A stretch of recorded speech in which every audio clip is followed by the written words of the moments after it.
Don't tell me you actually enjoyed that cheap whiskey.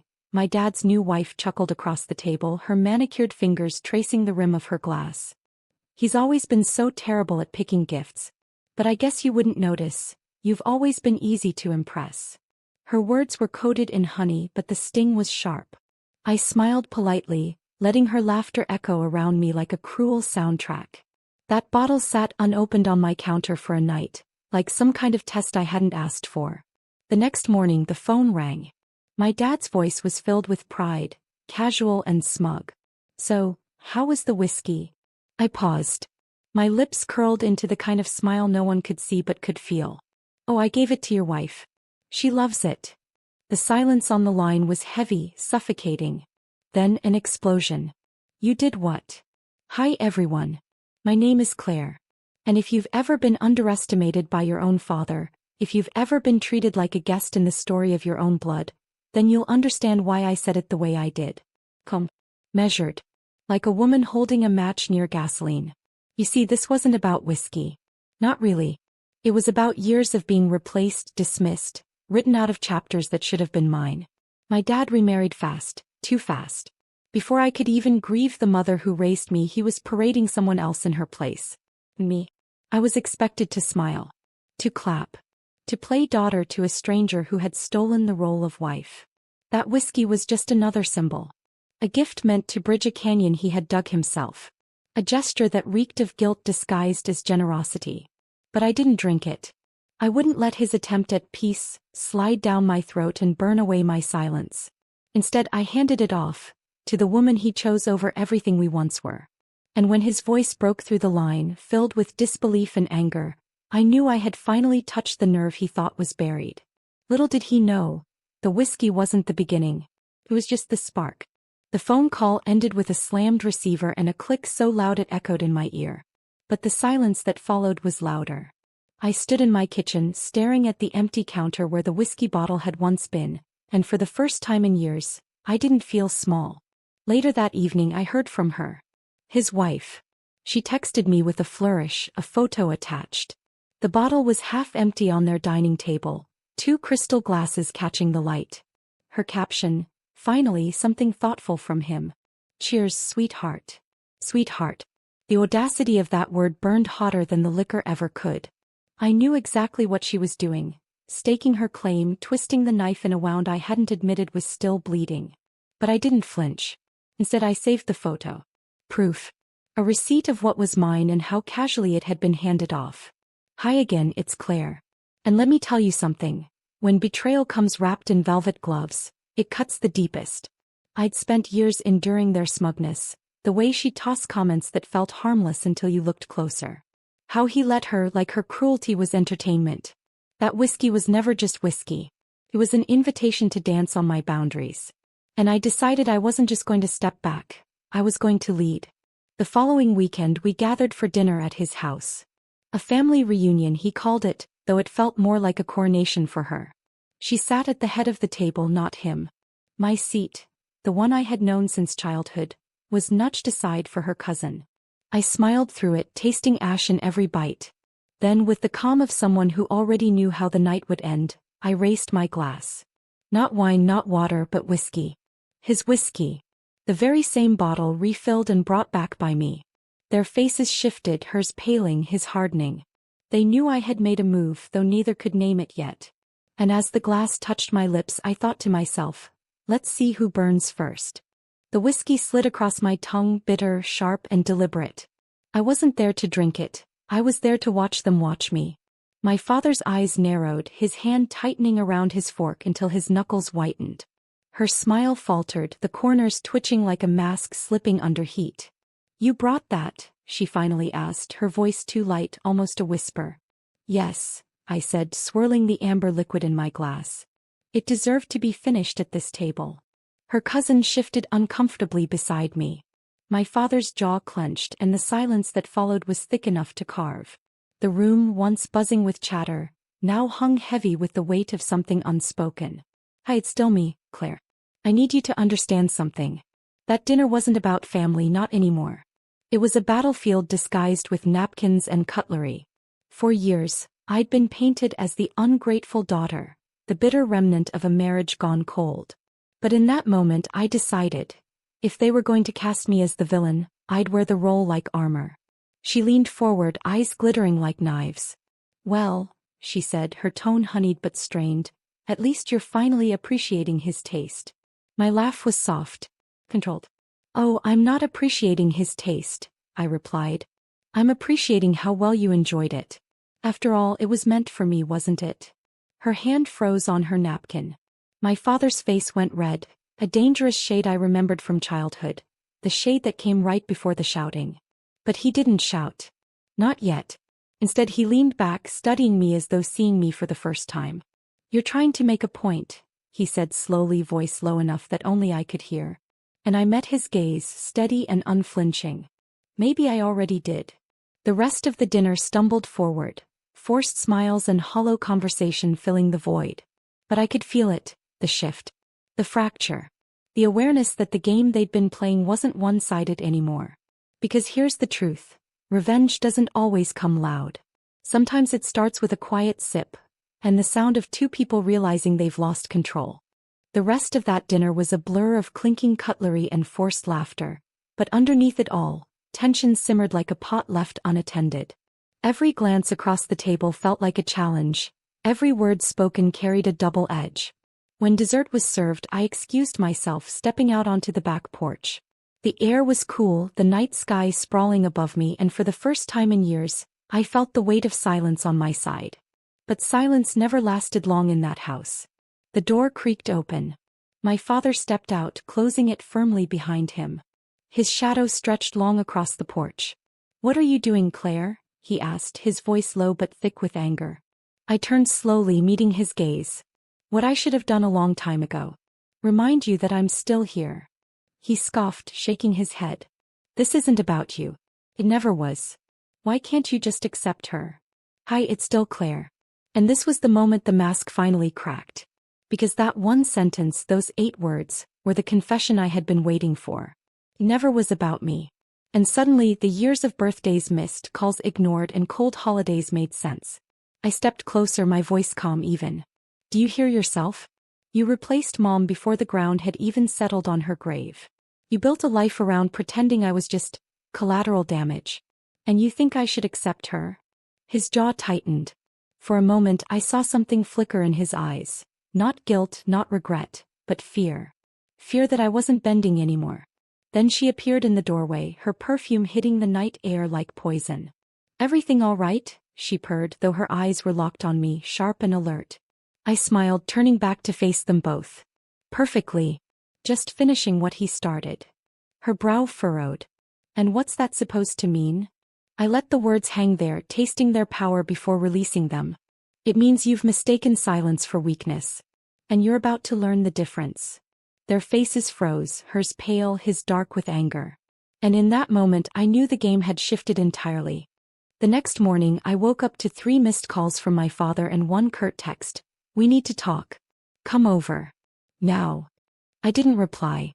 Instead, I sat by my window, sipping coffee, watching the sunlight creep across my floor. For once, the urgency wasn't mine to carry. It was theirs. By noon, another message arrived. This time from her. "If you think you can humiliate us, think again. He will cut you off completely." I laughed quietly to myself. Cut me off? That would imply I'd ever been given anything. Everything I had, I earned alone. Every bill paid, every late night worked. It was me. Not him. Certainly not her. Their threats were as empty as the whiskey bottle had been. "Hi, it's Claire again. And let me tell you something I had only just begun to realize. When people build their power on your silence, the moment you start speaking, even softly, they panic. And panic makes people sloppy." That evening I drove to their house. The moment I stepped through the door I felt it. The atmosphere shifted, taut and brittle like glass about to shatter. He was waiting in the living room, her perched beside him like a queen on her throne. "Sit," he commanded, pointing to the chair opposite. I sat. Calm. Unmoved. He leaned forward. "This little stunt of yours, bringing that whiskey here, making a scene, ends now. Do you understand me?" I tilted my head, studying him. "Ends now? Dad, it hasn't even started." Her eyes narrowed. "What is that supposed to mean?" I leaned back, my tone casual, almost conversational. It means I've been patient. Patient while you rewrote history. Patient while you tried to erase Mom's memory. But patience has an expiration date. And so does the image you've built for yourself. Their faces stiffened. She glanced at him, searching his expression, but he didn't look at her. His gaze stayed locked on me, and for the first time I saw it. The flicker of doubt. Because deep down he knew I wasn't bluffing. This wasn't noise. This was a storm he couldn't control. The storm began quietly, because real storms always do. The following week I walked into his office. Not his home office, the real one. The place where he built his reputation, where people whispered his name with a mixture of respect and fear. His secretary froze when she saw me, unsure whether to stop me. I smiled, kept walking, heels striking the marble floor like a drumbeat. When I pushed open the heavy wooden door, he looked up from his desk, startled. "Claire? What are you doing here?" I stepped inside, holding up my phone. "Do you recognize this?" On the screen glowed the photo she had sent me. The half-empty bottle, their 2 glasses glinting like trophies. His wife's little celebration of my dismissal. I zoomed in, letting him see the details. The table, the expensive crystal, the caption dripping with mockery. His face hardened. "Where did you get that?" I let the silence stretch before answering. "From her. She wanted me to see it. She wanted me to know I was replaced not just in your life, but in your pride." "Hi, it's Claire." And in that moment I didn't just feel like his daughter anymore. I felt like his mirror. Because what I held in my hand wasn't just a photo. It was the truth he'd been trying to bury. He stood abruptly, circling the desk. "Claire, listen, this is family. We don't air family matters outside these walls." I met his eyes, steady. "Then maybe you should have thought about that before you let her parade me as the afterthought. Before you let her poison every memory of Mom." The word Mom landed like thunder. His breath caught, his shoulders stiffened. He hated when I invoked her. She was the ghost that shadowed every corner of his new marriage, and he couldn't control her name on my tongue. Finally, his voice cracked, not with anger but with something that almost sounded like pleading. "What do you want, Claire?" I leaned forward, lowering my voice so only he could hear. "The same thing you took from me. A seat at the table. My mother's name remembered. And your mask shattered." And with that I turned and walked out, leaving him in silence. But silence, I knew, was only the beginning of his undoing. I didn't have to wait long to see the cracks widen. 2 nights later they hosted another gathering. A fundraiser, the kind where appearances mattered more than truth. His colleagues, her friends, a room full of people who worshipped the version of him he so carefully curated. I walked in uninvited. Heads turned, whispers rippled. He spotted me immediately, his face tightening, but he didn't move to stop me. Maybe he knew it would only draw more attention. She, however, couldn't resist. She floated over in her silk dress, her smile stretched too wide. "Claire," she purred. "What a surprise. I wasn't aware you were coming." I returned her smile, calm, measured. "Neither was I. But sometimes surprises are necessary." "Hi, it's still Claire." And this moment felt cinematic even to me. The lights overhead glinted off crystal glasses. The murmur of conversations dulled as eyes followed us. I knew the stage was set. When the room quieted enough, I raised my glass. Not champagne. Whiskey again. Always whiskey. "A toast," I said, my voice steady, carrying across the crowd. "To honesty. And to remembering the people who built us before we replaced them." Gasps fluttered through the air. His wife stiffened, her smile collapsing into something brittle. My father froze, his hand halfway to his pocket, like he could buy back the silence I had stolen from him. And then, with a flick of my phone, the photo appeared on the projector screen behind me. The very same one she had sent me, her gloating, his complicit silence. 2 glasses, half a bottle, and her smug caption. Finally, something thoughtful from him. The room erupted. Gasps, whispers, stares burning holes through them. His colleagues turned, eyes sharp with judgment. Her friends covered their mouths. The perfect image they'd built began to crumble in real time. She lunged toward me, hissing under her breath. "You'll regret this." I leaned in, my voice just for her. "I already don't." My father said nothing. Not a word. He just stood there, exposed, humiliated, watching the empire he'd built on silence fracture beneath the weight of truth. And for the first time I felt it, Justice not loud, not violent, but undeniable. The fundraiser ended in chaos. Guests excused themselves early, some with awkward handshakes, others with sharp whispers. By the time the lights dimmed and the last glass was cleared, their empire of glass had already shattered. The next morning I received no calls, no texts. Just silence. But silence was its own answer. My father had always believed control came from words, from declarations, from anger. Yet now, stripped of all that, he had nothing left to wield. A week later I returned to my mother's grave. I hadn't been in years. Partly because it hurt too much, partly because I hated how quickly he had tried to erase her. The grass had grown tall, the stone weathered by rain, but her name was still carved there, steady, permanent. Hi, it's Claire. And this is where the story really ends. Not in his office, not at his dinner table, not even at that fundraiser. It ends here with her. I laid down a single white lily, my hand brushing against her name. They tried to make me forget you, I whispered. But I didn't. I never will. And now, neither will they. In the weeks that followed, the ripple effects spread. His colleagues began to distance themselves. Funds pulled, contracts reconsidered. Her friends stopped calling. The photo had circulated, whispers had grown teeth, and the image they'd polished so carefully was tarnished beyond repair. Me. I didn't need an apology. I didn't need his money or her approval.